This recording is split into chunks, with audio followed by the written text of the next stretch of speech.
This is the place where the very first urban nature conservation organisation was established in Britain. It was the very first place that had a strategic nature conservation plan back in the early 80s.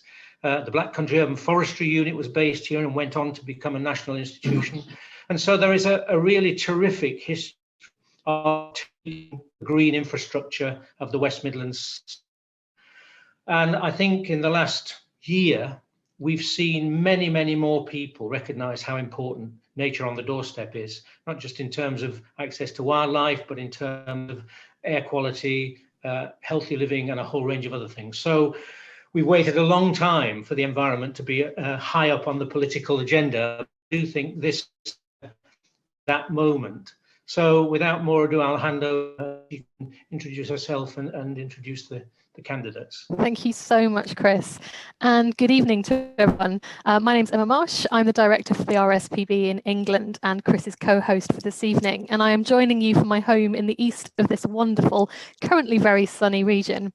So a bit of housekeeping first, and then a bit of a context setting, and then I will introduce everyone. So it is lovely to have you all here at this incredibly important environment Hustings for the West Midlands. This evening is brought to you by Warwickshire Wildlife Trust, the Wildlife Trust for Birmingham and the Black Country, the RSPB, the Woodland Trust, and the West Midlands Friends of the Earth. So although there is a Q&A function and a chat function that you will see, there will be no live questions due to the tight timings for tonight and wanting to make sure that every candidate has the opportunity to cover each subject. But we will be asking the questions of the candidates that you, the audience, sent in when registering. We will also be posting a few polls during the event. All are completely anonymous. We will not know what you have personally answered, so please do take the time to respond to these.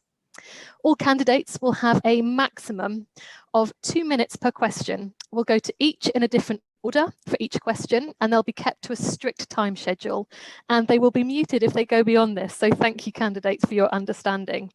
And tonight's event will be recorded. And finally, just to say that the audience will only be able to see our candidates, myself and Chris. You won't be able to see each other, but I promise there are a lot of you out there. So why are we here? Well, our planet is in the midst of a global nature and climate emergency, and England and the UK are no exception. A 2019 report on the state of nature in Great Britain highlighted that of the 7,615 species found in England that were assessed, 13% are currently threatened with extinction. And it gets worse. We know that only 14% of our waterways are in good ecological condition. Important habitats are becoming increasingly fragmented, and protected sites continue to be mismanaged. That is only a small snapshot of the challenges our natural environment faces. And with the threat of climate change looming, we must act now. Not only can grassland, wetland, coastlines, peatland, woodland provide shelter and food for iconic species, such as the booming bittern, swifts, starlings, and willow tits, but it can also help us to learn and really adapt around the effects of a changing climate. So we already know that we need to invest in nature-based solutions, and we need to work with local governments to deliver best practice outcomes for nature, climate, and people. But nature-based solutions and accessible nature-rich green space shouldn't just be a rural vision. Urban places such as Coventry, Wolverhampton, Birmingham can and should also play a vital role, both for nature itself and also for us as individuals and our communities. These urban spaces can accommodate many different wonderful species and habitats. And there are some great examples across the West Midlands where this is already happening. We can think big and we can be innovative here, and we need to challenge our politicians to deliver on their promises and to take action now. And our local leaders have a mandate to act. We already know that the ability to access nature and green space close to our homes is a priority for most of us, and that access to nature has not fallen equally across society. For instance, in the West Midlands, we know that 83% of you agree that increasing the amount of accessible nature-rich green space will help to improve your general health, well-being and happiness. We also know that 79% of you support the suggestion that government should increase the number of accessible nature-rich areas. So what role can mayors play in delivering this greener, nature-rich future? A future which not only we can enjoy, but our children and our grandchildren can. It's important that we reflect upon the role that local and regional government can play in protecting and enhancing our environment. They can do a lot, from establishing and advocating for greener policies, supporting green business, funding a green transport sector, and inspiring local communities to take action. We need to ask difficult questions if we are to truly address the challenges we face. For instance, the West Midlands Combined Authority has declared a climate emergency and has produced its Action Plan 2041. But does it go far enough, and does it go quickly enough? And what about the ecological emergency we face? This has only been declared by a small number of councils across England, but nature and the climate are so intertwined that how can we possibly declare one as an emergency and not the other? Today we get to ask these difficult questions. But before we do, I will ask each candidate to introduce themselves by stating who they are, which party they are representing, or if they're independent, and in just 1 minute tell us what is their best childhood or recent memory of a nature-rich green space. And so I will go to Ashford first. Thanks, Emma. Thanks, Chris. And I think the way you've both talked so movingly about the terrific history that we have as a region in this space is really important. A green infrastructure and nature-based solutions, couldn't agree more. My name's Ashford Sanger. I'm running as an independent candidate, and I'm the grandson of Sikh farmers from the Punjab in India, farmers. So they know a thing or two about green, and I'm proud to be running. I worked in the education field, running programs to inspire young people in the UK and in Asia, and I think there's so much that needs to. Our slogan is out with the old. So we want to really look at the old way of doing politics and bring a new style, a new vision, and a new generation into politics. And I look forward to going into more detail on that this evening. Thank you very much, Ashford. And now I'm going to go to Andy. Yes, so good evening, everybody, and thank you very much, Emma, for bringing us all together. So my initial pitch, so I would put it to you that there is clear evidence that the West Midlands, under my leadership, is committed to a clean, green future and is indeed set to be a leader of the green recovery. Like everyone else, as you said, we declared our climate emergency in 2019, but we got on and set ourselves a date of 2041 for carbon neutrality. And of course, that was scientifically advised. But most importantly, we've now set a detailed plan of how we will achieve that over the first 5 years. And that involves a big step change from a reduction per year of 4% in carbon emissions to over 13% a year, underlining the urgency. And then the carbon emissions are a third from transport, a third from housing, a third from industry, and in each area, whether it be over £1 billion of investment in transport, or whether it be the gigafactory for cleaning automotive, or whether it be our retrofit for housing, we have very clear plans as to what we're going to do. And that's before we even talk about determination to defend nature through the green belt. And if you want one last piece of my childhood memory of a nature experience, I grew up in Northfield my first 7 years. And at the back of our house was what we called Meadowbrook. The name of the road was there. And I used to love going with my net for sticklebacks there. That's my memory. Thank you very much, Andy. And Tim, over to you. I'm a declared independent candidate, and I'm asking you all to help restore my green space, which is the Clent Hills foothills. It's a 32 square kilometre triangle bounded by the main roads west of the M5. Ask for woodland management, hedgerows restored and stiles repaired and replaced as the first area in the new West Midlands National Park. Contact your MP, councillors and the Mayor's office. That triangle is in the corner of the Black Country and Brown. It should be used not for built development, but only for farming in tune with nature and recreation. I would like Liam to come clean over whether he still stands by his reported hostile environment for asylum seekers in 2007 and for wanting Sandwell's leader suspended for being anti-Semitic for mild criticism of Israel's government. I'm just going to have to ask you to wind up because you're running out of time. To sign the memory, please. UK to protect nature and the health of the planet. Thank you, Tim. Appreciate it. And now I'm going to go to Liam. Emma, thanks so much. And thanks to you and the team for bringing us together tonight and for that lovely introduction. So my name's Liam Byrne. I'm the Member of Parliament for Birmingham Hodge Hill, where I've served for the last 17 years. And I'm Labour's candidate to be Mayor of the West Midlands. I suppose if there's one memory that I want to share, it's the way I preserved my sanity last summer, taking up canoeing and beginning to canoe around the magnificent canals and the canal heritage that we have in our region, where you see some of the best, but also some of the biggest challenges that we've got. I'm standing on what is the greenest manifesto that my party has ever produced. We've worked hard to get that manifesto in shape. We want to lead Green Britain. We want to be the first net zero city region with a net zero target in the mid-2030s.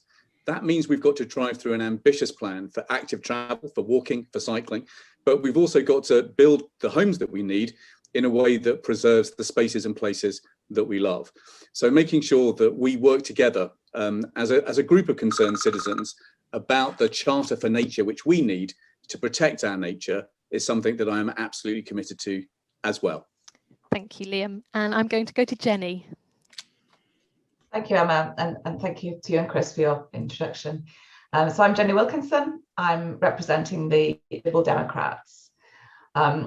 Just what I was trying to think about the question of childhood and recent nature memories, it's quite a lot to choose from, really, isn't it? But I reverted back to thinking about waterways. So as a child, my parents were very keen boaters, and so I spent a lot of my my holidays as a child sort of pottering along our canals and our rivers, and it just really, just thinking back to that time, it's just so relaxing. It's such a relaxing, wonderful way to travel. You're sort of immersed in nature, and even if you're passing through, an urban area, you're still surrounded by sort of wildlife and wilderness. So I'd really just like to restore that so that everybody can enjoy our rivers. Let's liberate and open up our rivers and our waterways. Thank you very much, Jenny. And last but not least, over to Steve. Thank you, Emma, and thanks for having me this evening. My name is Steve Caldwell. I'm the leader of the opposition on Solihull Council, and I'm the Green Party's candidate to be the next Mayor of the West Midlands. I'm standing because I want a West Midlands that works for everyone. I want to end the poverty scandal that the West Midlands is currently undergoing. I want to bring us a genuinely green industrial revolution. And I want us to have a transport system that we can actually use. And if we do all of these three things, then we will have the best possible chance of following the science and getting this area to carbon neutral by 2030, not 2041. In terms of childhood memories, well, in terms of just memories about green spaces, I grew up in Bristol, which is a very green in both a small G and a big G sense city. But I've spent my first few years in South Yorkshire, and I've got very fond memories of the landscape between towns and villages across Yorkshire and Derbyshire, which is both beautiful and brutal at times, depending on the weather usually. And more recently, I took up a lot of climbing, which is something that I've not been able to do. Steve, I'm going to have to rush you to finish. Yeah, so Llangollen up in North Wales is one of my favourite places recently that I've found through that particular pursuit. Thank you. Wonderful. Thank you, everyone. Thank you, all candidates. So I'm going to hand back to Chris to ask the first question. Thank you. Lots I'd love to ask people about specifically. I grew up in that same area, Steve, between Derbyshire and Sheffield. What we've tried to do is to capture the essence of the questions that have come in over the last week or two. We've whittled it down to 6 topics. So we aren't going to be having specific questions from specific people, but we've tried to cobble them together into something which makes sense collectively. And the first of those questions is actually about transport. And it's a theme which crops up time and again in the questions of many people, including Shivaji from Bourneville, Ruth from Solihull, Jim from Kings Heath. They're all asking much the same question. And they're saying reducing carbon footprint and tackling air pollution are clearly priorities for all of you. How would you address car dominance in the West Midlands? And actually car dominance is what this place has been all about for so long. So it's the perfect question to begin with. And I'd like to start with Liam, please. Chris, thank you very much. So at the moment, as a region, we emit about, over the course of this hustings, not counting the hot air, in about an hour and a half, there'll be about 1,500 cubic meters of polluting greenhouse gas emissions from just our region. That is about 14 double-decker buses in size. My goal is to reduce that by 16% a year. That's what it will take to bring forward our net zero carbon target to the mid 2030s. There are some on this call tonight, Steve in particular, who would like us to go further. There are others, Andy's plan would go slower. What we're trying to do is put together a plan which we think is doable and achievable, but it will take everybody rowing in behind it, which is why we think a COP West Midlands would be a good idea pretty quickly after the election. There are three things on transport that we've really got to drive through. So one is active travel. We do need to hit this target of 50% of active either cycling or walking by 2030. We've got to try and double the number of journeys taken by cycling over the next 5 years. Second, we do need a radical rollout of things like very light rail, technology that's being pioneered in Coventry and in Dudley, but which is about 20% of the cost of heavy trams. We think that could create a much more pervasive, much more frequent public transport network. And then for the cars that we do have, we've obviously got to make sure that we're using new methods of deliberation to introduce things like low traffic networks. So if you look at Barcelona or Zaragoza, Madrid or Helsinki, some of the Scandinavian countries, they're using deliberative democracy techniques, using digital as well as public meetings, in order to bring people together to co-design the kinds of solutions that we need that will basically reduce car traffic and clean the air, and crucially, sustain political consent. And I want to bring those techniques to here in the West Midlands. Perfect timing, thank you. Can I come to Steve next, please? And Chris, thank you. We've started on the dates quite soon, which is good. Sorry, got me. So look, later on in this hustings, we're going to be talking about hashtag WM 2041. And I think there's something that we really need to be very clear about, which is that the IPCC report from October 2018 that identified 2030 as a target date, it actually came out before the combined authority identified 2041 as a target date. So there is a lack of ambition at the moment in terms of what we're trying to achieve. Now, the 2030s even is too late. Liam's absolutely right. I do want to see us move further and faster. And this is why one of the key themes for me is transport systems you can actually use. I don't think we're going to disagree much about what the prescription is. The prescription is active travel, prioritizing walking and cycling as primary modes of transport for short journeys. Up to 5 kilometers is the Green Party's preferred distance for that. But beyond that, we have to have genuinely integrated bus, tram, very light rail systems so that people have a genuine alternative to taking the car on journeys. But at the same time, we do also need to think about how we can move people out of cars, and alongside that integrated public transport system, we do need to look at low traffic neighborhoods. We do need to look at clean air zones. We do need to look at congestion charging. Liam's absolutely right. However, that's got to be done in a collaborative fashion. We can't just go around imposing these solutions on our residents because they'll just resent us for them. And we have to remember, politicians don't know everything. We have to have these open lines of dialogue with ordinary residents, organizations like yourself, so that we know that we're getting the solutions right up front. And that's the way that we can reduce the dependency on the car in the West Midlands. Thanks, Steve. Excellent. Jenny, next, please. Thanks, Chris. So the real problem we've got is at the moment, the transport systems options across the region are inadequate, which means that cars are seen as a necessity for many people for many journeys. So our whole transport strategy has to be focused on getting to a position where the preferred mode for travel is not the car. As you know, Liam and Steve mentioned, it's we have to look at sort of push and pull factors here, I think. So we've got to encourage people to move away from relying on cars, as well as, you know, the sort of more penalties for using cars. I mean, for me, the top priority is around active travel, cycling and walking.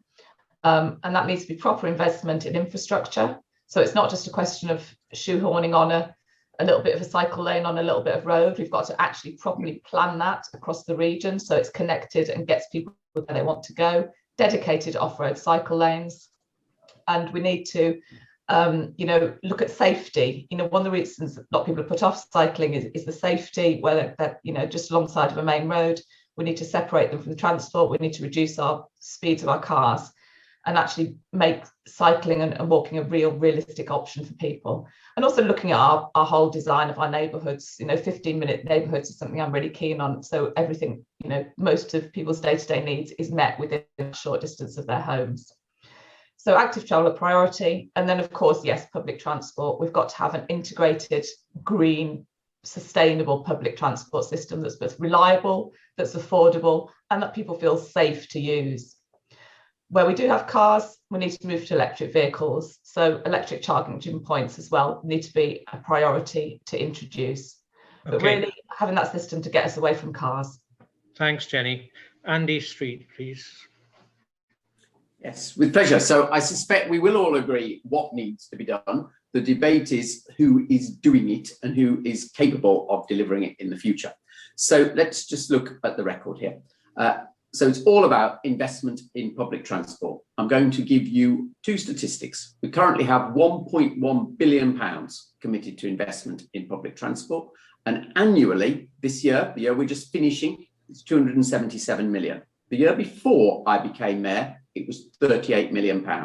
So we have had a 7-fold increase in the expenditure on public transport in my time here. And that talks to the difference between the region not making its case, not winning funding, and the mayor battling for every penny of funding. And our commitment in the manifesto will be to double that expenditure once again, frankly, to make up for years of underinvestment.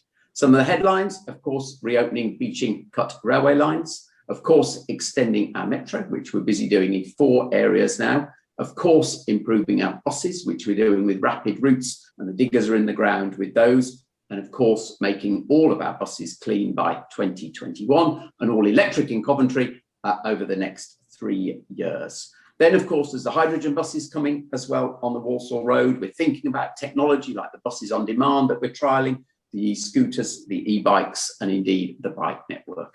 Then we're also committed to unprecedented levels of funding for our bike segregated network. It's all got to be affordable as well. Hence, I'm very proud of the bus fare freeze that we've negotiated with National Express for 4 years. All of that added up to these numbers before the pandemic. 13% increase in rail in the last year, 3% in bus, 3% in metro, 8 million more bus journeys made in the West Midlands when the number fell across the rest of the country.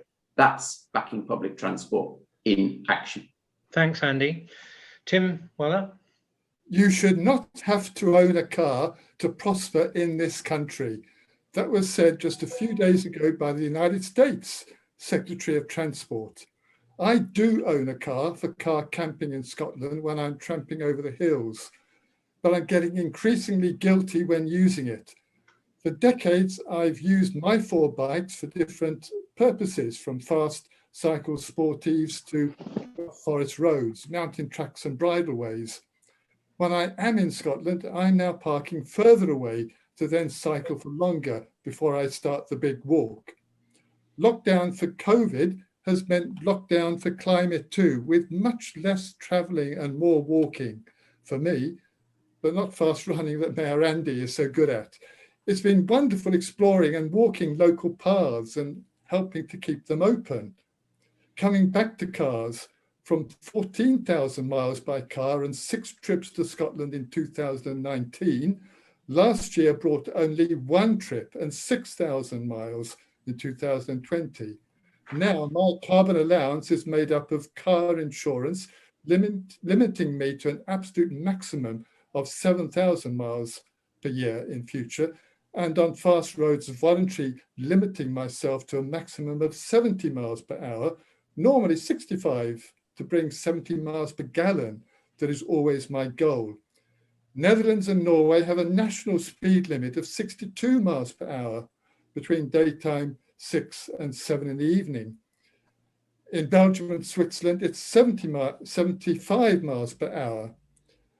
Be the change you want to see in the world. Don't wait for the slumbering authorities to act on the climate nature disaster. Have your own fuel rationing like me, much less car, much more fossil fuel free travel, please.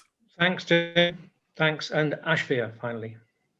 Well, I think the North Star for any mayor should be to make the West Midlands the quality of life capital of the world. And there's clearly a great deal of agreement between the candidates on what the solution is: more cycling, more walking, more use of the bus. That's not really a space in which any of us would really disagree. I think it's about redesigning neighborhoods. One of the issues we have is that, to a certain extent, that car dominance has historically been built in to some of the design of some of our region. I think remote working will certainly help going forward to take car usage down. One perhaps slightly controversial perspective in this environment is to point out that I actually am skeptical about the so-called clean air zone, which I regard as a driver's charge, which I think will do more to raise revenue than to generate clean air. I think we should be looking to copy initiatives like Switch Delhi and look at electrification if we're serious about cleaning the air and not just making money from an £8 a day charge, which might annoy drivers and fail to bring people with us in any environmental cause. So I would have some skepticism there about that incoming driver's charge, which is due to come in, I believe, on the 1st of June. And one point I would end on is that, Andy mentioned the investment that he's brought in, and I think that's great. But one question I would raise is, where are we spending it? Where does it go? And I would like, alongside the slow and steady improvements, which are important, I would also like to see us leave some room for more moonshot thinking. So around the world, prizes are often a very effective mechanism for generating great ideas. And I think we should invite the talent in the region, including organizations like Sustrans who have worked on this. Ashford, you have to finish. Thanks, Chris. And get them to bring their ideas into the conversation and reward and back those great ideas. Thanks, everybody, for sticking to the time. I'm going to hand back to Emma now to pose the next question to you. Thanks very much, Chris, and thank you, everyone. So this next topic was of interest to numerous people, including Nina from Coventry and Tonya from Handsworth. So we're facing an ecological emergency with 13% of all species in England at risk of extinction, and that's a real issue for us here in the West Midlands. So how can West Midlands Combined Authority show greater leadership in supporting nature's recovery? And I'm going to go to Andy first. First thing that can be done is stop destroying natural habitats, where some authorities are giving planning permission for digging up the greenbelt. And one of you said you are from Coventry, so let's call this out for what it is. Coventry City Council have a local plan that's based on false numbers, and it's digging up large swathes of greenbelt on the west of the conurbation. I personally have asked the Secretary of State not to give agreement for that. That will protect a lot of habitats. The second thing we have to do is to actually bring back some habitats, and that means tree planting. And what is being done there, we've set ourselves our virtual forest target, 17,000 trees in 1 year. It's not enough, but at least it's beginning the momentum. And what we are committing to do is to get to 13% canopy cover. That is, again, calculated very specifically on the land available, and that will make an enormous difference to habitats. What we're also doing then is we're putting funding, a small amount initially, available for a series of nature reserves to encourage protection across the various green spaces in the Black Country at the various UNESCO sites there.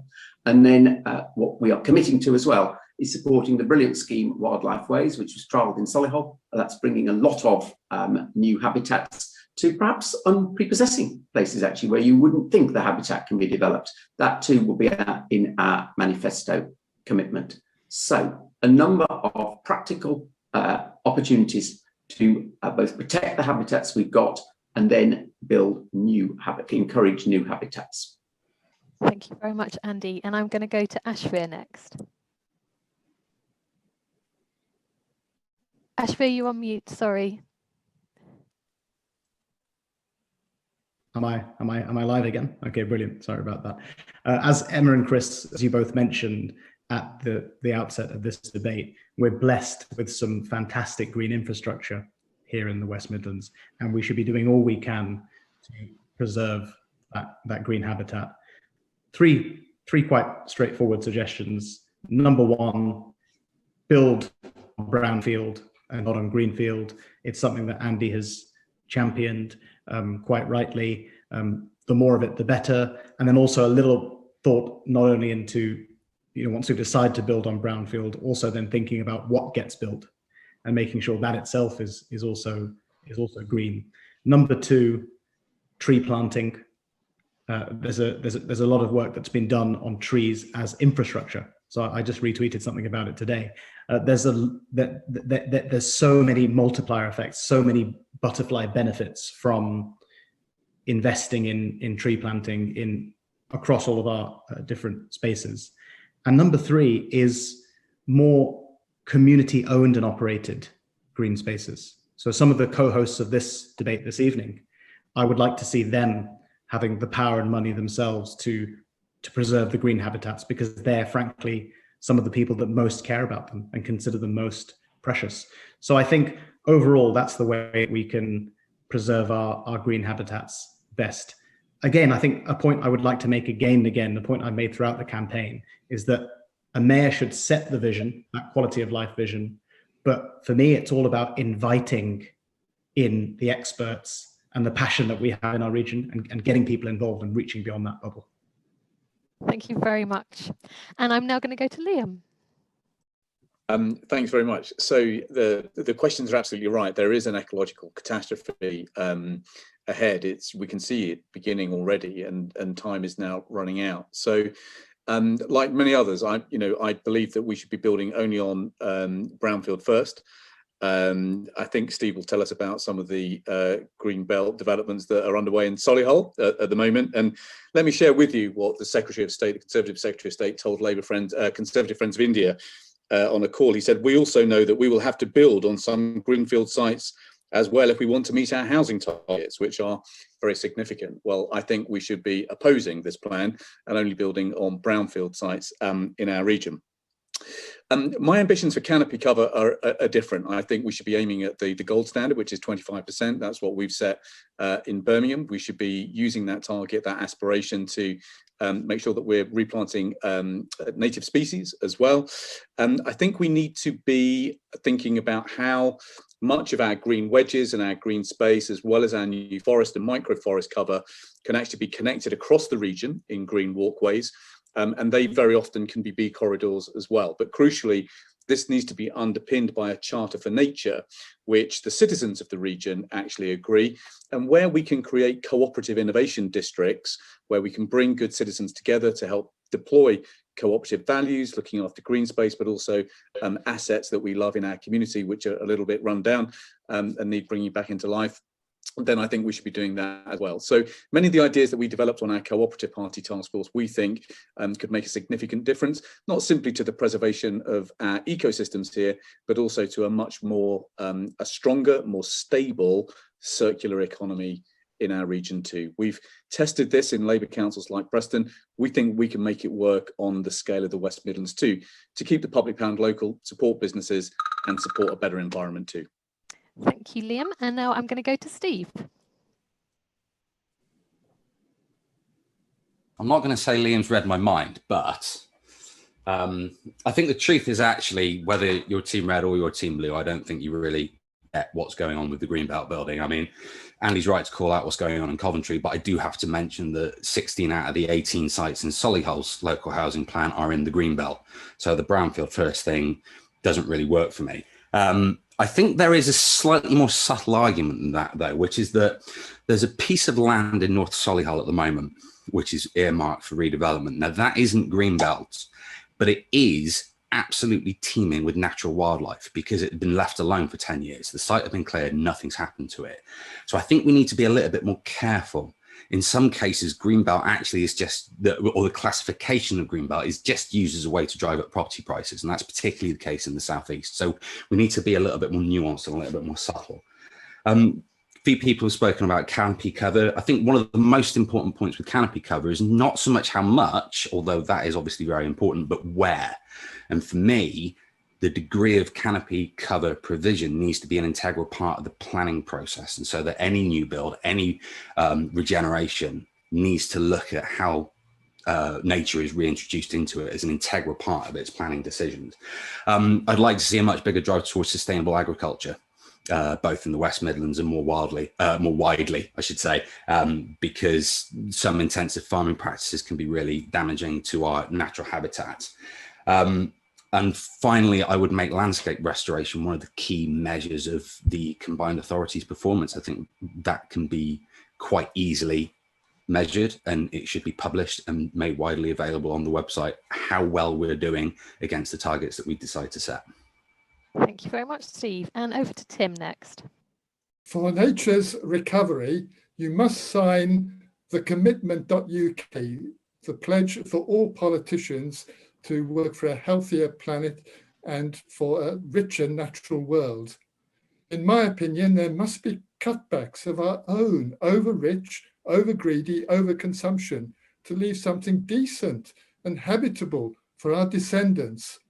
But there must also be cutbacks done sensibly and sympathetically of highly prolific nature. Pruning is essential to rejuvenate and to maintain maximum biodiversity and fertility. The coppicing and pollarding are elementary practices that the Woodland Trust property, Pepper Wood near Bromsgrove, knows all about. But our farmers and landowners in my green space on the other side of the Howzane bypass are distant from nature, distant from understanding even the most basic facts about climate and the greenhouse effect, and are simply of the bury my head in the sand mentality of ignorance and negligence.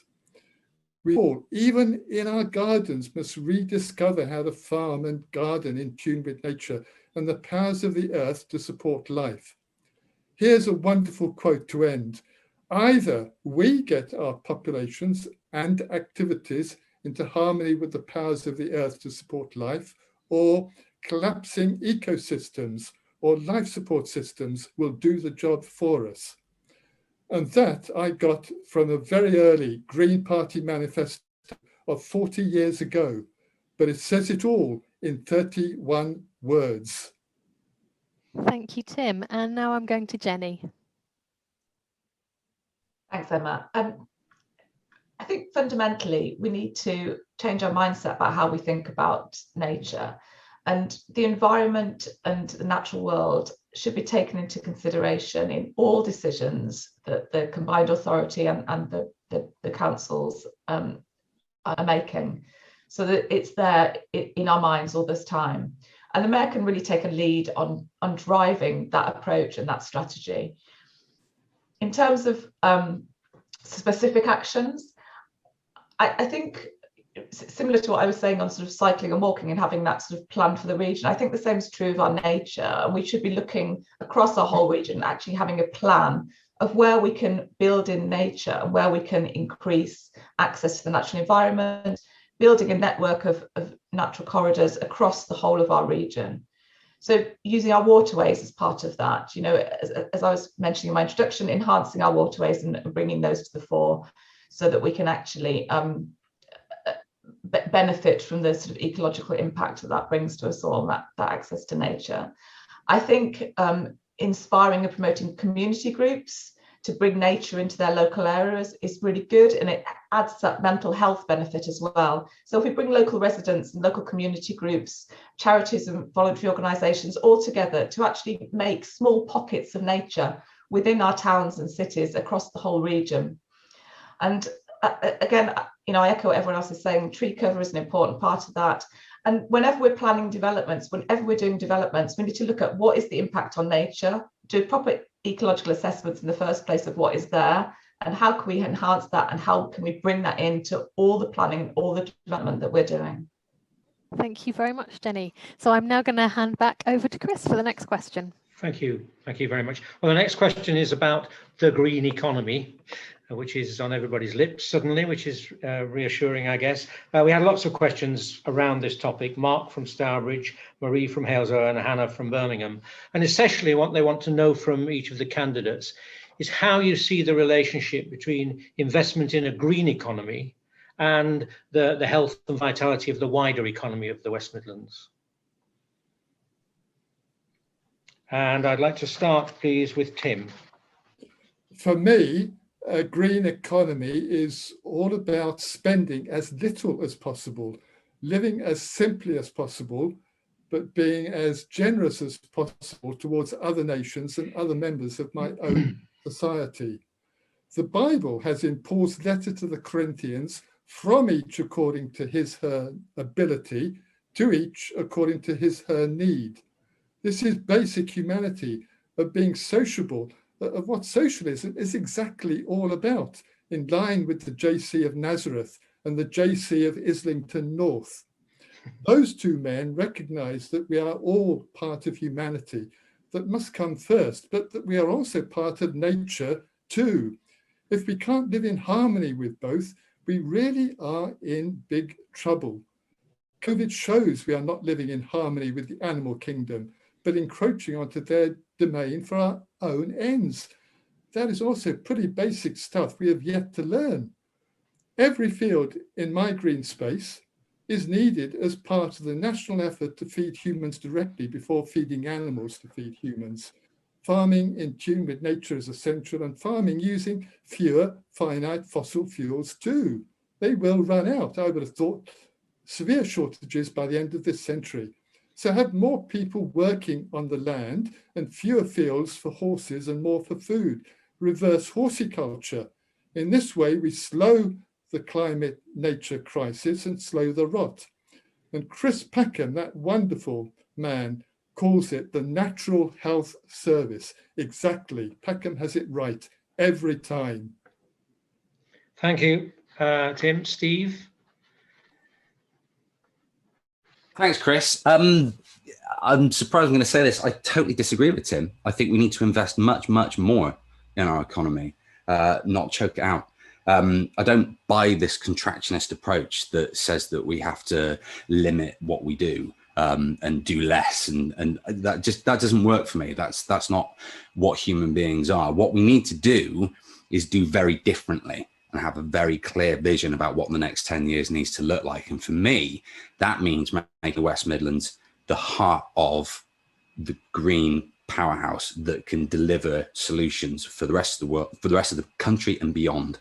Whether that is in looking at how we develop energy citizenry so that everybody is much better at managing their energy and generating their own energy, whether it's looking at making all of our new builds zero carbon so that we've got the best construction methods and the best construction materials that we can then export to other regions and other countries, whether it's developing a retrofitting capability that allows us to not only green our own existing housing stock, but then spread out beyond that. We've spoken in previous hustings about skill shortages and how do we actually deliver a lot of this green economy when we haven't got the skills necessary to do it. And that's exactly where we need that investment. We need to be spending lots of money. We need to go and talk to central government and say, look, we want the West Midlands to be a showcase for what green economy can really look like, what a genuinely green industrial revolution can be. Give us a devolution deal that actually allows us to do that, because the one we've got at the moment just doesn't, frankly. And yeah, I think with that sort of vision and that sort of ambition in place, we really can do something amazing across the next 9 years and make 2030 a reality. Thanks, Steve. Can I go to Liam next, please? Very much, Chris.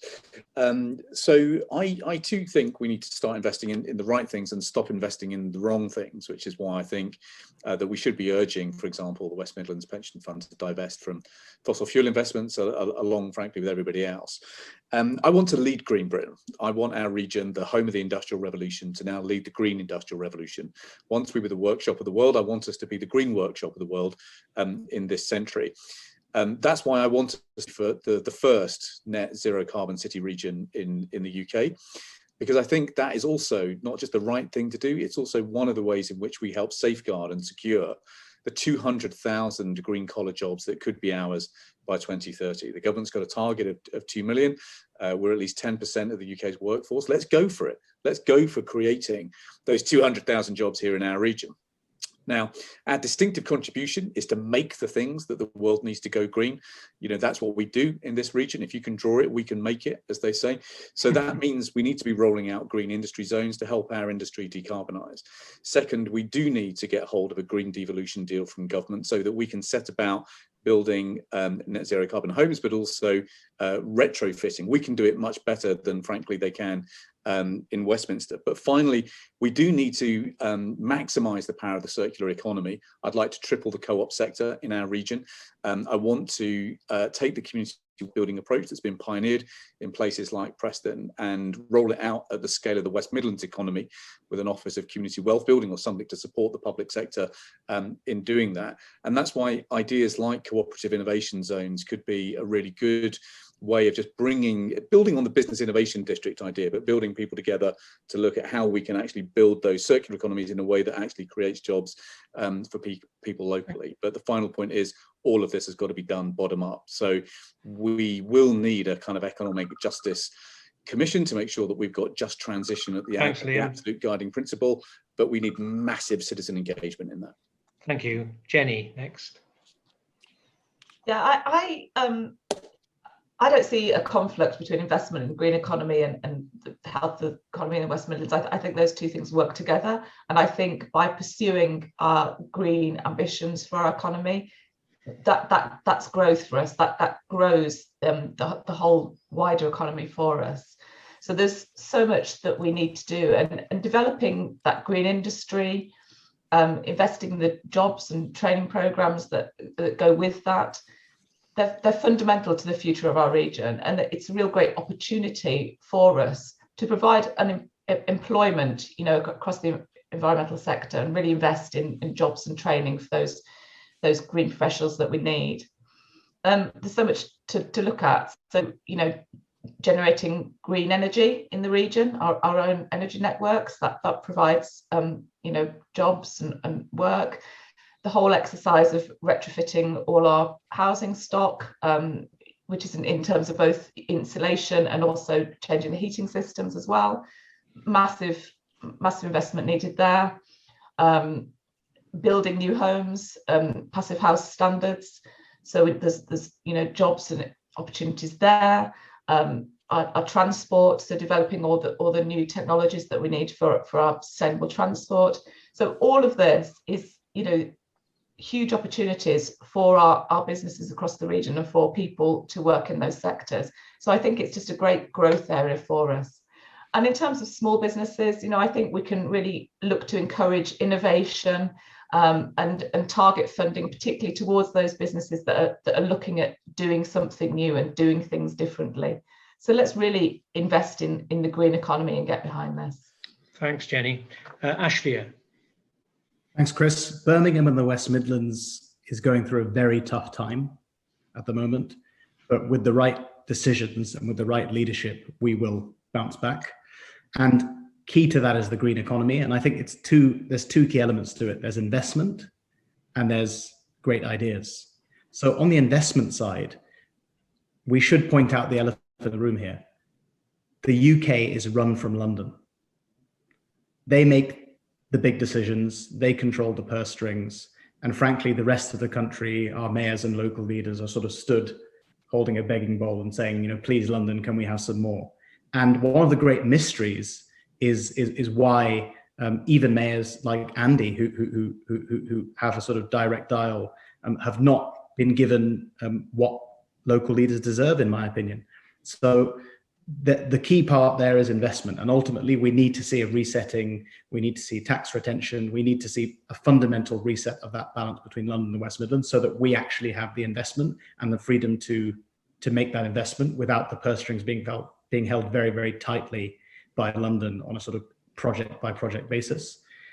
So I think that's a key element is on the investment side. There's There's great companies in the green economy space in Birmingham and the West Midlands, Acceleron working on recyclable batteries, the Clean Kilo, a zero waste supermarket, and lots of other examples. And the other side is ideas. So I think we should turn the old John Lewis into Station B. France in Paris has Station F. If they can have Station F, then we can have Station B. We're a young and diverse region, and we need to tap into that talent. Carl Chin, who very kindly endorsed my campaign, he says we have an abundance of talent, but there's a lack of opportunity. So I think we need to use Station B to be a sandbox for the amazing innovations that will power that green economy of the future. Thanks, Ashford. Andy, holder of the begging bowl currently. Yeah, described as many things. Yeah. Okay, so the question is, what's the relationship between the green economy and the overall economy? And I would describe it very simply: it's hand in glove. They're utterly symbiotic. And there's an opportunity for us to lead in this sector as well, quite simply because there is the demand for the green economy products. We can see that. We can see the sea change of attitudes. We also have the intellectual property, if you think about universities, and we have the opportunity to develop the skills. We've already got just one tiny sector. We've already got over 1,000 companies contributing to the whole decarbonisation debate. But equally, we can't be too rose-tinted spectacles over this, because actually for businesses to make the transition, that does take time, it takes cash flow, it takes investment, and we need to be mindful of that. And also, to be really clear, the government, whether it be national, local or regional, can actually encourage that transition. And I do think it's right to spend public money on making that transition. And let's just give a few examples of that, general statement. The first, of course, is the electrification of the automotive industry, probably our most important industry in terms of world leadership. And that transition is happening right now. JLR committed to £2.5 billion investment a year. If they can pull that off, that is an enormous sum of money, easily the biggest industrial investor anywhere in the UK, right here. And that's all about greening. And it's why I have been, I'd use the word obsessed actually, with the whole idea of the Gigafactory for 2 years, and we're making really good progress now with the site there. Then others have talked about housing. That's absolutely right. But we are emerging as a leader there as well in this whole modern methods of construction. It's why the government agreed that there would be a task force based in Wolverhampton, some small seed funding to get those ideas moving. We can lead there. And of course, we're also using our demonstrators in the Black Country for the decarbonisation of that industrial cluster. And then there's two wonderful training examples. We've got training in electric vehicles, training for retrofit engineers, both of which are newly funded pieces where we're looking at those new skills for the green economy in the future. Thanks very much, Andy. And I'm going to hand back now to Emma for the next question. Thanks, Chris. And I'm going to move swiftly on so that we can make sure we get as many questions as possible. So a key concern of Elizabeth from Wolverhampton and Mary from Yardley in particular wanted to talk about access to high quality nature-rich green space, and particularly in urban areas. So how can the West Midlands combined area improve this green space provision, particularly in deprived areas, which in turn supports mental and physical well-being? And I'm going to go to Jenny first. Thanks, Emma, and thanks. It's a really good question. As I sort of touched on earlier, I think this is a real opportunity for our communities to look at their local areas and to have an input and to say into this. A real priority for me as Mayor is in terms of connecting with our residents, connecting with our local communities and getting their input into all the decisions that affect their lives. And this is one area where people can actually really get involved. And we can bring communities together by looking at encouraging our community groups to look at the spaces that are available in their area and think, how can they turn that into a space that's useful for the community? And actually, if we can provide the funds that are needed, we can then get people to actually deliver that themselves and get the mental health benefits of actually creating that space and looking after that space and caring for it. So I really want to see lots of kind of little pocket pop-up parks all around the West Midlands, in our towns and in our cities. Those just small areas that people can connect with nature. And if we're encouraging people to actually develop those spaces themselves as well, that they're learning about nature and they're learning from that as well, and also bringing communities together and working together. So I just think there's so much potential around that.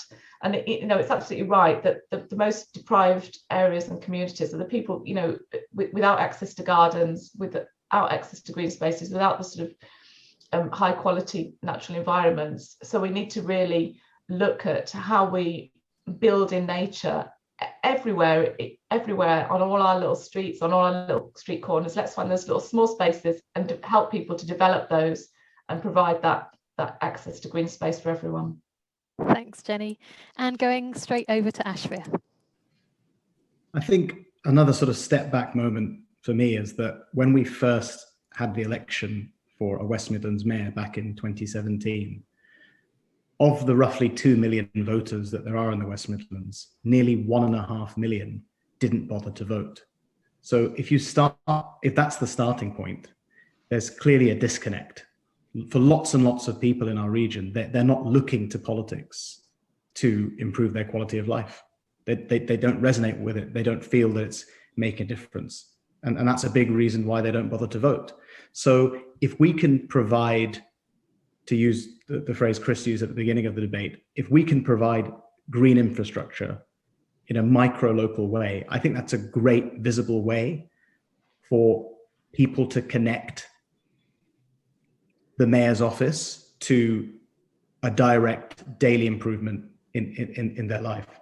And I think COVID and lockdown has really unveiled and sort of exposed that sort of the haves and the have-nots in terms of access to green space. And just imagine if you're a young person in the inner city, if you're a young mother or father with a family, coping and keeping your young children occupied and active and sane, frankly, without access to green space. So I think it's super important.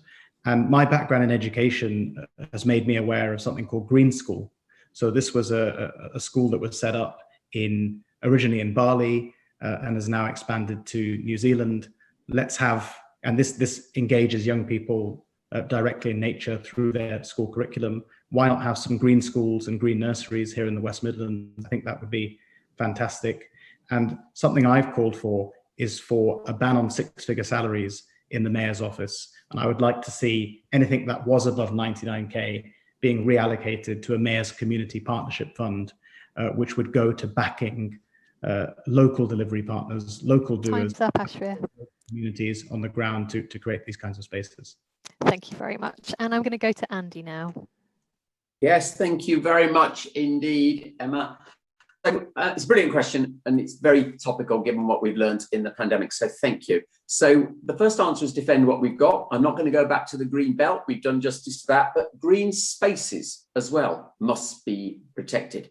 And you know, there's lots of them across the region that are under threat and it's unnecessary. We can develop the homes we need without doing it. So just to call a few out, Shortheath playing fields in Erdington, the Burford Road Park in King's Standing, the Corbett Meadow I was in Stourbridge just the other day. So the first thing we must do is resist the temptation to remove those green spaces. And let's be clear, some councils have got to do a better job than they're currently doing of protecting them.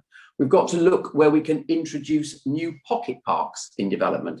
Just a lovely one, literally was there planting it a few weeks ago at Abbots Lane in Coventry. And there's the lovely work that Severn Trent are doing to celebrate the Commonwealth Games to find 77 locations of small pocket parks. We can bring those back.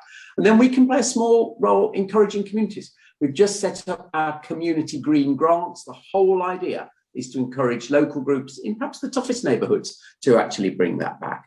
And then, of course, there's a bigger idea, but I think it's going to be really develop over the next year. We call it the West Midlands National Park. Now, it's not an open space like Snowdonia, of course it can't be. But the idea driven by Birmingham City University, which we're now partnering them on, is actually to link together all of our natural assets. And you've seen that done in a very imaginative way. Actually call out credit to Sandwell Council, the work they've done in their Towns Fund bids to actually link with green routes between the different places. But then the last piece, of course, is around planning. What are we going to insist in our planning? We've tried to encourage that through our design charter, but the best example, I gave you this recently, is the wonderful news that Longbridge is being regenerated, including in the Westworks, a new park there as well. Thank you, Andy. And so I'm going to go straight over to Liam. Great, thank you very much. So we launched our pledges today for the Labour campaign after what's been a year talking to thousands of residents across the region. We had well over 10,000 people pitch in, comments, ideas, thoughts, initiatives. And what we found running right the way through those ideas is that, you know, politics has now become not simply local, it's become hyper-local. People really wanted to talk about the quality of their local green space, their local park, the local parade of shops, what it was like on the street outside. You know, people's immediate environment is now incredibly important. It's one of the reasons that we want to help guarantee that everybody should be within at least 15 minutes of green space. I think it's important for us to be honest that councils, not the mayor, control local planning. But the way that we can make progress, therefore, is by unleashing the potential of community groups to really transform the local environment. And it's said that the two most common elements in the universe are hydrogen and bureaucracy. And frankly, one of the reasons that I'm standing is it is just so difficult for community groups to get hold of the resources they need to roll out community allotments, or, you know, introduce grassroots sport, or, you know, organize local farmers markets or things like that. So we've been in talks with a number of big funding organisations, arm's length bodies, from the Arts Council, Heritage Lottery Fund, Sport England, Football Foundation, others. And actually what we will propose is a one-stop pot. We will ask those groups to put the money in to a pot, a 10-year fund for the West Midlands, that there will be a dual key sign-off between the mayor and them, and that will then make it far quicker, far faster for local community groups to get their hands on, you know, often quite small amounts of money to improve their local green space. My vision is John Ruskin's idea that when love and skill come together, expect a masterpiece. Ultimately, it's community groups that are the best authors of the local environment. We just need to give them the tools to do the job. Thank you very much, Liam. And over to Tim. David Attenborough and Jonathan Porritt for many years have been prophets of our time, but so has Prince Charles. He said on the Today programme on the 2nd of January, in 1970, I gave a speech against single-use plastic. We need a radical change in all of our thinking. Mother Nature is our sustainer. We are part of nature. We are nature, but we have forgotten that, or somehow been brainwashed into thinking that we have nothing to do with nature, or that nature can just be exploited. And if we go on exploiting the way we are, whatever we do to nature, we do to ourselves. It is insanity.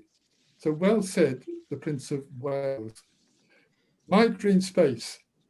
On the other side of this busy main road is the hundreds of miles of public highway paths that need to be upgraded, Andy, with every style made safe for walkers and runners, like your good self.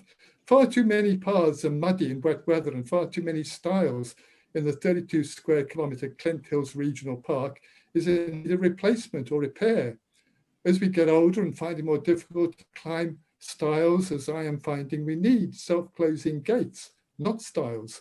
And honestly, in clear-cut cases, the farmers and landowners should not be allowed to say no to gates.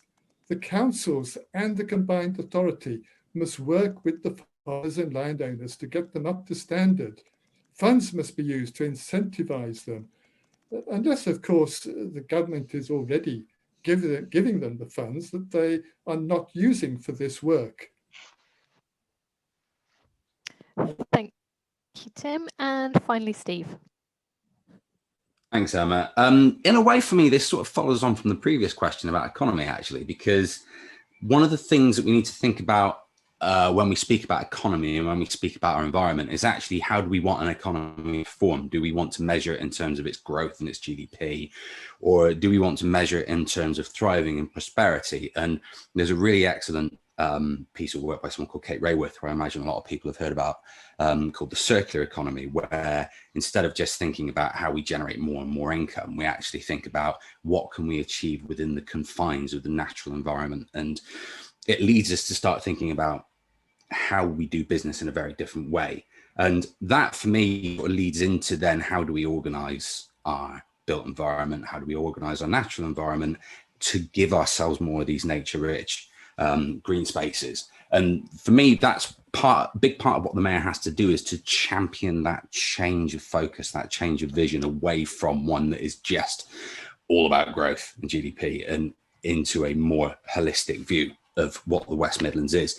There are a few specific things we can do. Mentioned earlier about integrating parks and green space and canopy cover into planning. And Liam's right, the planning scales tipped both towards local authorities, but then also towards the Secretary of State.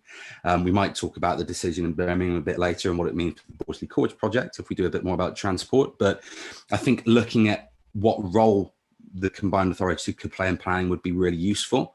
One of the things that I'd really like to do is actually invite a representative from the local nature partnerships to actually join the CA as a non-constituent member, so that we've got a voice right at the top table saying, have you thought about how green spaces are impacted by every element of our strategy and of our planning and our policy?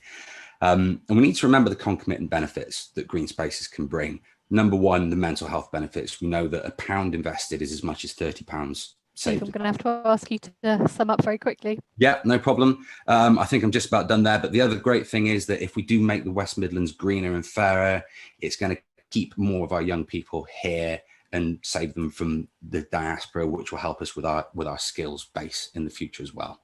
Thank you. Thanks, Steve. I will now hand back to Chris for the next question. Thank you. Thank you. Well, the next question was going to be about greenbelt and urban sprawl, but I think we've covered quite a lot of that over the last half hour or so. So what I'd like you to do is just talk about the way in which you feel that the West Midlands can influence the national policy on particularly on greenfield development. As you all know, there is a major discussion in government at the moment about the future of planning. And I think a lot of us would like to know how you see your role as a mayor in influencing in the outward reach, if you like, and influencing wider policy nationally. And I will begin with Tim this time, please. Right, I think we've got to understand that the mayor has very limited powers. I remember Andy saying in May of 2017 on the Today programme that he has no official powers because the mayor has to work with the 7 district council leaders and he cannot overrule them. So somehow we've got to have an understanding that we have to try and defend our green and open spaces as much as we can and have smaller homes. The bigger the house you live in, the more responsible you are for sprawl and for taking open space for yet more homes. We've got to keep smaller, much warmer, practical homes to the conurbation outside the 3 sides of the green belt triangle between the Black Country and Brum. And this way, we help ourselves to get out of the warming greenhouse too. I can remember in the 1990s, the Royal Society saying that the 2 main drivers of global destruction are overpopulation and overconsumption. We need to take heed of those warnings and restrain ourselves and tread more lightly on the planet. So remember, the more children we bring into the world and the more we spend, the more you screw up the planet's climates for the worse, quite apart from urban sprawl. Protect the green belt by building more small to moderate-sized homes at Merry Hill on that huge area of flat land between the shops and the canal. And in that way, we help ourselves and work for a better future. Okay, thanks. Liam. Thanks. This is a great, I feel very, very strongly about this question because actually it was our region that invented something called the 15-minute neighbourhood. If you go back to the great arts and craft movement that transformed much of our urban cityscape at the end of the 19th century, if you look at great developments like Bourneville or the Moorpool estate, you can see the way that we built communities with beauty, fabulous design, and the whole host of local facilities that people needed to live and to thrive pretty much on their doorstep. We've lost that leadership and we need to reclaim it, and we need to reclaim it fast. One of the ways in which we can do this is to stand against the government's attempt to build communities with an algorithm and actually say, do you know what? Communities are built not with algorithms, communities are built with love. And so one of the things that we can do is actually much better knit together the different functions of the combined authority, which are rather disjointed at the moment. So actually making sure that we're marrying together the transport, the housing, the energy, the networks, the digital folks, and actually crystallizing what we're going to deliver in each of the 7 boroughs in a city deal or a borough deal, where we set out what are we going to do for the physical environment, what are we going to do for homes, what are we going to do for industry, what are we going to do for nature, both blue, green, and actually bring that together into a single sort of almost a bargain, yes, but a sort of a spatial plan almost between the combined authority and the member boroughs. I think that will make it much easier for people to see how we're actually knitting things together. And that obviously has got to be at the borough level or the city level, but it's got to come down to the micro level too. People have got to be able to see and feel what that looks like actually outside their front door. We have a saying in Hodge Hill, which is action speaks louder than words. And let them see the change outside your front door, then frankly, it isn't worth much to residents. And that's the kind of politics that we've got to get back to. That's a good spot to finish on. Steve. Thanks, Chris. Yes, Tim's absolutely right in terms of what power the mayor has. It's both a lot less and in some ways a lot more than you might think. I think the fact that the mayor doesn't have a huge amount of control may be an opportunity for the right candidate, because it forces consensus building. And I think that's something that we need a lot more of in our local, regional and national politics. And specifically looking at it from the point of view of the Green Party policy, one of the things that I'd like to do as mayor is to bring many citizens' assemblies so that we have much more direct involvement from residents in all of the planning and policy making that we do. But in terms of how we influence national policy, I feel that this is the difference between leadership and management, because when you're leading, it's up to you to portray the vision. It's up to you to set the aims and the goals. And it's up to you to go to Whitehall and Westminster and say, look, I've got a mandate. I've stood on this manifesto. It's given me the backing of my people. You have to listen. You have to listen to what we have to say. And we have to then work out how that can work. So I think an elected mayor of any party has a lot of power in terms of the votes of the hundreds of thousands of people in this region behind them. And look, Whitehall and Westminster works in a bubble. I know that. I've been there, as is Liam. He'll know this better than I will. Needs water carriers like us to go to central government to say, look, you're doing it wrong. This doesn't work for us. We need to do things differently. And that really, for me, is what I see a big part of the mayor's role as doing, is steering the people in London in a direction that works better for the people of the West Midlands. Thanks, Steve. Andy Street. Yes, thank you very much, Chris. So I hope this isn't cheeky, but I'm going to say this at the beginning. I think we've got a very good example where we've influenced national policy.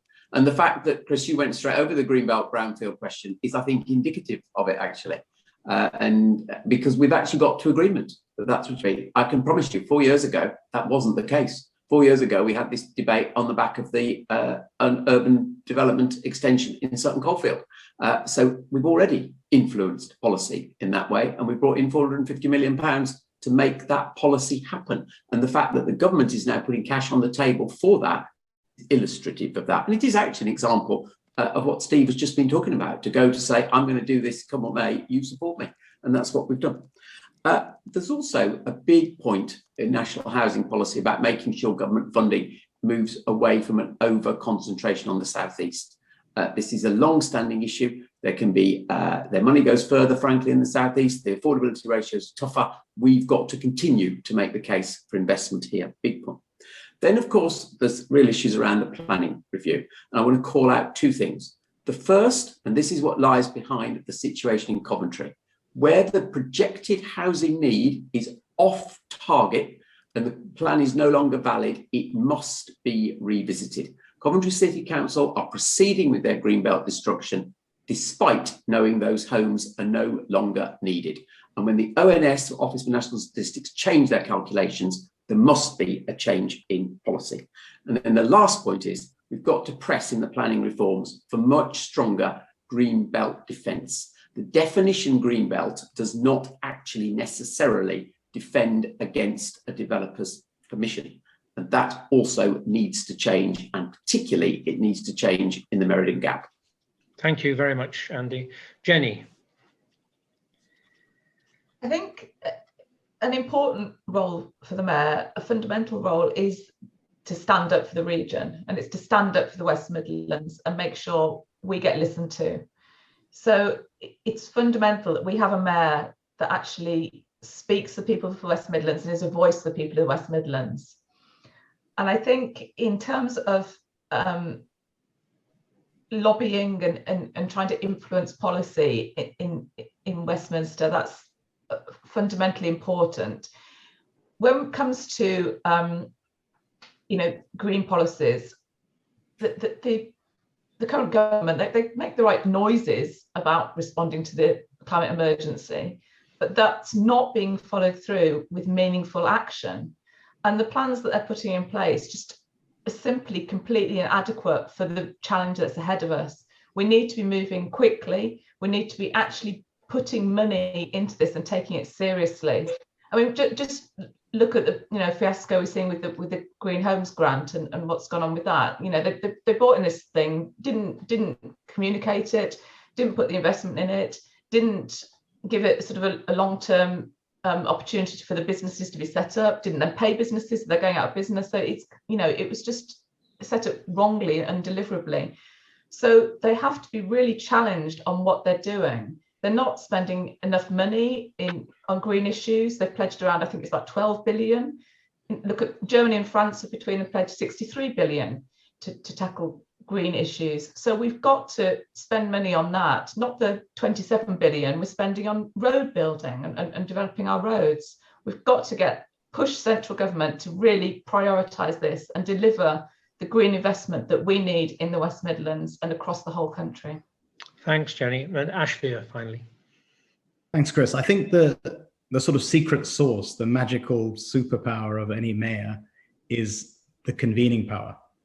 And so on this issue of lobbying and getting government to think differently about planning and how it all operates, I think having a summit where we pull together architects, urban designers, out-of-the-box thinkers, and bring them together for a conversation and empower their voices. And Liam mentioned earlier the idea of slaying the bureaucracy and backing the doers. I must say I do slightly worry about someone who's been effectively a traditional politician for 2 decades plus being the right person to be the slayer of that said bureaucracy. I think Andy, to his credit, Andy to his credit, is more of a that business background is at least more current and not in the distant past. I think that the prizes I would come back to again. I think in Hodge Hill, Liam, and in other areas, what I would like to see is prizes offered to incentivize the best developments, the greenest developments, to actually, so we can point to real world examples of eco homes and green homes and green neighborhoods being built differently. And I think we should rebalance, as I've said, that balance between London and the West Midlands. And I think Andy's been diplomatic in public and robust in private, but I think sometimes it needs to be the other way around, vis-a-vis London. And finally, I would say, we have party political MPs, we have party political councillors. Maybe the mayoral position is an opportunity to do something different and have an independent-minded voice. Terrific, thank you. Well, we must finish at 7, so we just have 10 minutes left. Can I just thank you all now? I'll thank you again at the end, and thank Emma as well for co-chairing. You can now see that there is a repeat of the checklist for you to tick off if you're so inclined. We'll be able to get a gauge of how your views have been changed by the persuasiveness of the 6 candidates. But in these last few minutes, what I'd like to do is just to ask each of the candidates in turn in just 1 minute to give us a sum up of why we should vote with them if we are interested in green issues. And I'll begin with Steve, please.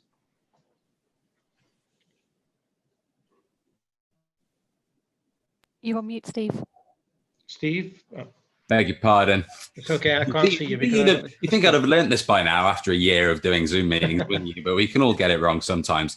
A saying I'm fond of is, if you do what you've always done, you'll get what you've always got. And in the forthcoming election, you've got a choice between the tired establishment politics of green, of red and blue, or a radical new vision for how the West Midlands can reimagine itself to face the next decade and beyond. Now, the Green Party is already trusted by tens of thousands of people throughout our region to provide an alternative to the status quo. We have 86 councillors in the West Midlands alone. That's almost the size of Birmingham City Council. So on May the 6th, I'm going to ask you to send a clear message to the establishment that we're tired of business as usual and that we need a West Midlands that works for everyone. We need an end to the poverty scandal that's seen 700,000 people in in-work poverty at the moment. We need a genuinely green industrial revolution. Anyone behind the safety of the planet at its forefront. And we need a transport system that we can actually use so that we can leave the cars at home. Okay, Steve. Thank you very much. That's your minute up. Liam. Thanks so much. I mean, notwithstanding Steve's brilliant comments tonight, it could well be that this election is a two-horse race between Conservatives and Labour. Bear that in mind. And as you're thinking about that, think about this simple question. Do you think that after all of the agony of loss, after all the pain, after all the grief that we've gone through, that we should simply go back to what we had before COVID hit us? We've been hit by not just COVID, but by Brexit and the climate emergency. I don't think we can go back to what we had before, when frankly, under the last 2 to 3 years, we had healthy life expectancy falling, we had violent crime rising, and more people, not less, living in our most deprived communities. I've tried to put together the greenest manifesto that my party has ever assembled.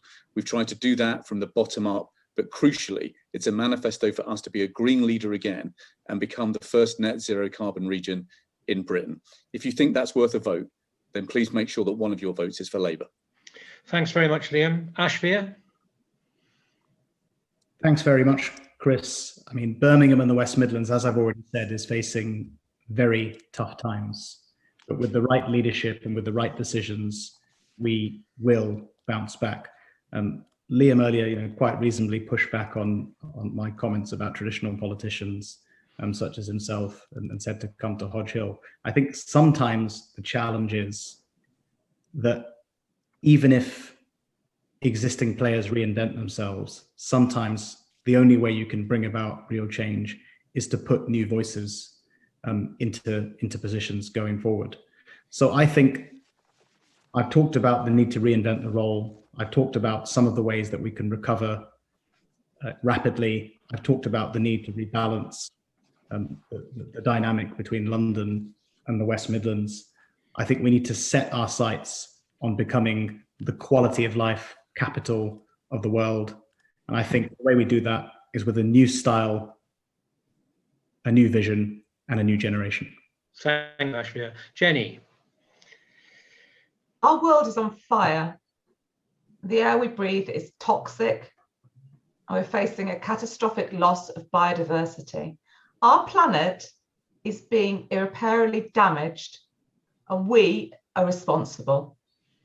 We have a moral duty to act, and we must act now. The West Midlands is only a small part of the bigger picture, but we must play our part. The climate emergency can only be tackled by effectively ensuring that every decision taken by local councils, businesses, communities, households makes progress towards a net zero objective. So my priority as Mayor will be to use my influence to protect the natural environment, reverse biodiversity loss, at the same time as combating climate change. Thank you very much. And Tim. If Liam thinks it's a two-horse race, he needs to remember that there are other parties and to remember that he already has a job, Liam, as a full-time Member of Parliament for Hodge Hill. In the 1970s, I remember a faux poster with a photograph of Earth from outer space, and the caption read, "This is planet Earth. Don't spend her all at once." In 2021, I have seen a motorway gantry with the message, minimise travel. Yes, indeed, we need to minimise our speed and minimise our spending too, because we are living infinitely on a finite planet and unnaturally on a natural planet, a recipe for an uncomfortable future ahead. Economic growth is economic greed and ecological disaster, I believe. What we take today, we don't have tomorrow. And what we take of gas and oil very nicely, unfortunately, screws up the planet's climates for the worse. Thanks, Tim. I'm going to stop you there. And Andy Street, finally.